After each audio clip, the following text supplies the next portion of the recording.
Hi there, welcome to another Mo's RC video. You're probably wondering why on this video you're looking at a rather cheap looking sport camera.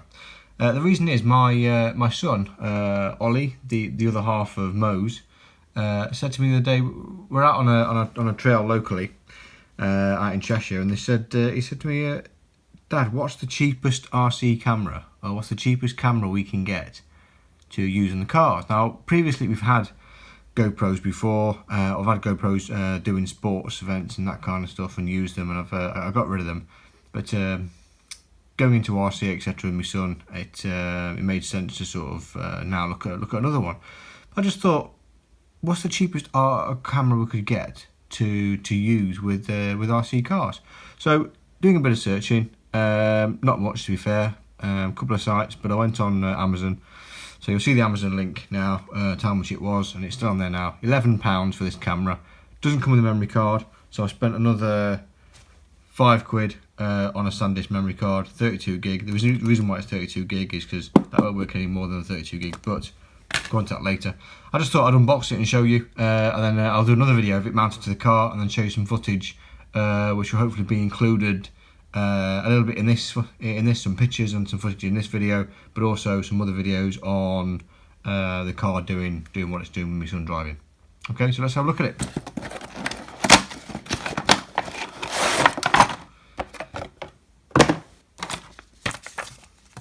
So user manual and service card, bit like a warranty, tells you what you can and can't do. So it's from the US as opposed to China. Higmon, USA it's called, Higmon. So setup guide, I'm not going to go through the setup guide. So it's point to note here, the good thing it goes through a couple of different mounts. So the mounts we've got on here, it comes with mount A, which is, it looks like a handlebar mount, it doesn't tell you what it is.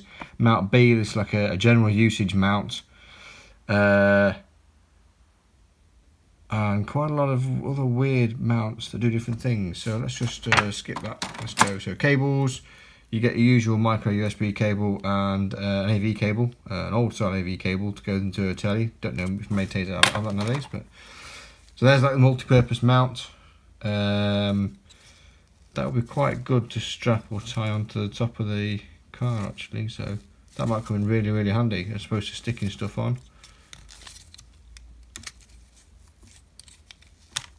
Oh, that's quite tight. There we go. So like a universal, almost GoPro looking screw there. Different angles, so we have got different, we can add different angles to all of these. Okay, cool, another one to change it, 90 degrees. Okay, so that's just screw into the bottom of the camera and goes and come off somewhere else. So yeah, it basically looks like you could do like a put onto the side of a helmet, etc., or turn it with landscape portrait. Okay, something like that.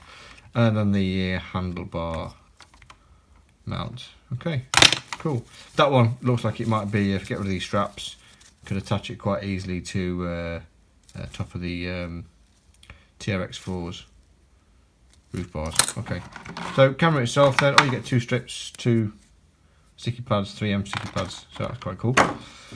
Look at the camera itself then, it comes in this protective housing like most still like sort of cheaper cameras, or like the old GoPros, original GoPros used to. Again, you've got a mount there, a universal mount that'll probably stick onto many universal camera mounts. It looks quite very robust. Two buttons. It's got a hinged back.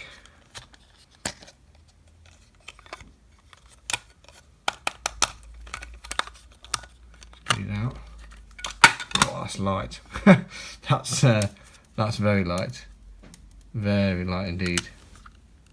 Wow. And cheap for you. It's got a battery in it. It's got a battery in it, is that right? Okay, so there you go. Card removed.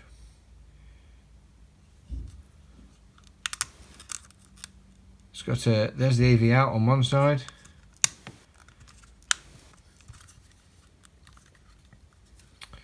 On the other side you've got your oh on off I just clicked.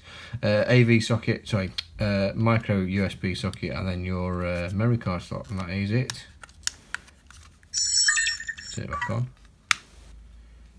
Let's take the screen protector off. Okay. So you can see that. Yeah, so it's got 2 bars. The top there, we've got 2 buttons. We've got on off, which you've heard a couple of times now, making beepy noises. Speaker looks like on top there, or it could be a microphone. It's not. Could be a microphone there. No, could be the microphone at the bottom there, and then speaker at the top. Charge, so I presume when you plug it in to charge, it will say charging, or if it's busy doing something, it'll be on. That'll be like your sort of action button. Okay, let's quickly see. Just take the memory card.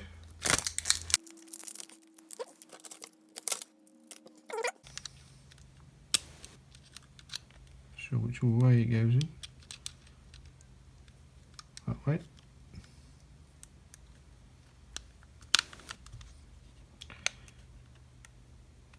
So that's come up there with 4 hours 7.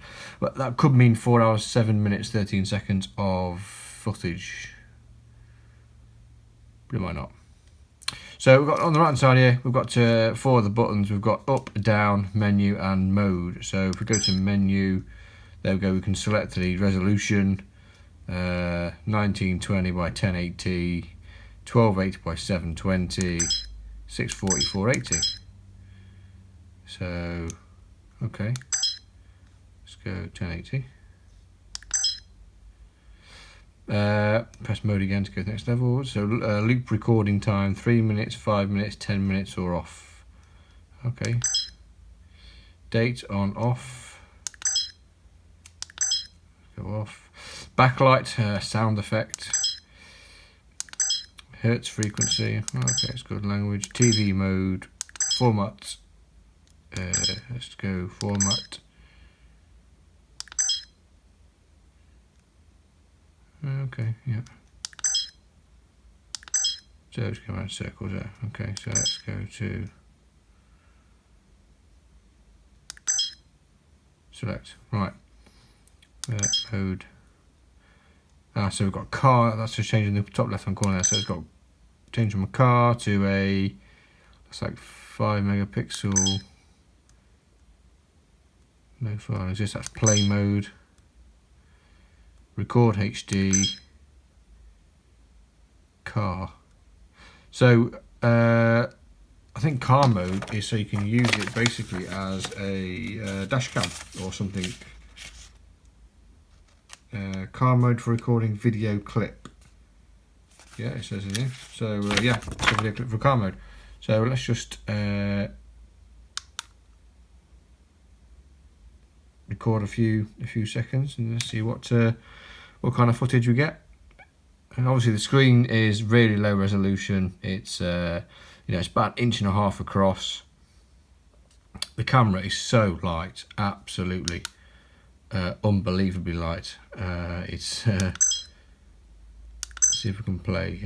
Oh yeah, we can play that there. So play is shutter.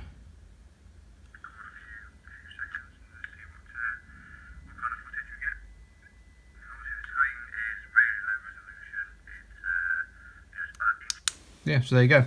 So it works fine. Works fine. It's it's as cheap as you think it's going to be. It's that's really cheap. But yeah, the housing looks fairly okay. But we'll soon put it to the test. We'll get some pictures on here of some sort of still images, and we'll also get some pictures, some video footage of it going up, down, and round, stuff, etc. And then we'll just tell you how robust this is. It's a damn sight bigger than what you're going to get to a sort of GoPro, but it looks alright. Doesn't look too bad at the minute.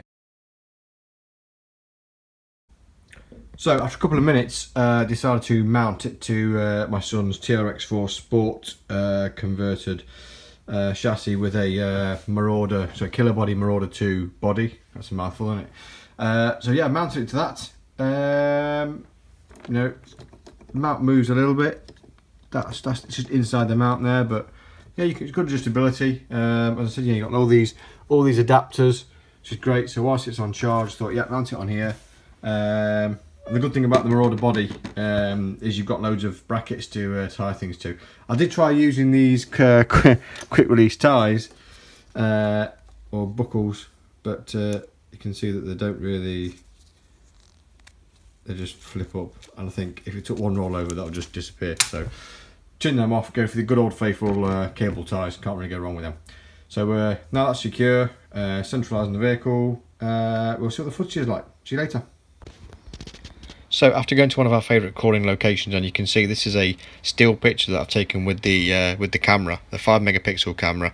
You can see the colours are a bit wishy-washy, the depth perception isn't great, the angle that the camera, I don't know what the angle from left to right is, but it's not great to try and get a decent picture.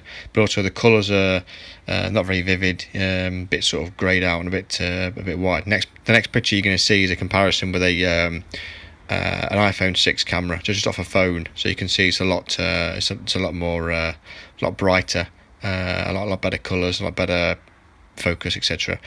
And now you can see an onboard video. So on the onboard video, it's very difficult to stop the mount dropping, so I'll have to come up with a bit of a plan for that, because he kept coming loose and dropping. So apologies where you can see more of a bonnet than the actual video. But even when it's raised higher, the angle that it's showing you it is not very clear. It doesn't have a stabilised recording mode or anything like that, so you do get a lot of shake on it, a lot of vibrations, and that obviously prevents you seeing a lot of the video.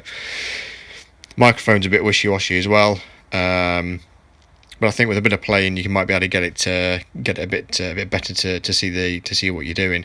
I think for the slower stuff, the really slower crawling, it's great, but anything that's a bit bumpy, it sort of you lose picture, it loses quality. I don't think it is a 1080p. It might record that, but the quality isn't quite there. So basically, we'd say that although the camera lasted on a battery, lasted an hour, which was really good, from the 300 milliamp battery. As it stated on there, it said 4 hours recording time, and we had good 2.5, 3 hours left of recording time, which was great. So that worked quite well. It's quite easy to use. If you want just something to play around with or go around the garden with or anything like that, or anything that's quite and slow and steady, I think it's a half decent camera to use for that. Otherwise, I'd fully recommend getting what you pay for. Pay for it. It doesn't have to be a GoPro or very specific. I'd just say I recommend using an image stabilised camera. So if you've got any kind of image stabilisation, you're going to get a lot better video, a lot better quality videos out of that. So you get what you pay for. Thanks for watching. If you've got any questions, please fire them towards me. If you've got anything you want to see in the future, we'll chuck it on there. We do have a GoPro en route to us, so we'll chuck some videos on there of setup and how we use it, etc. So thanks for watching. Please give a thumbs up or any comments.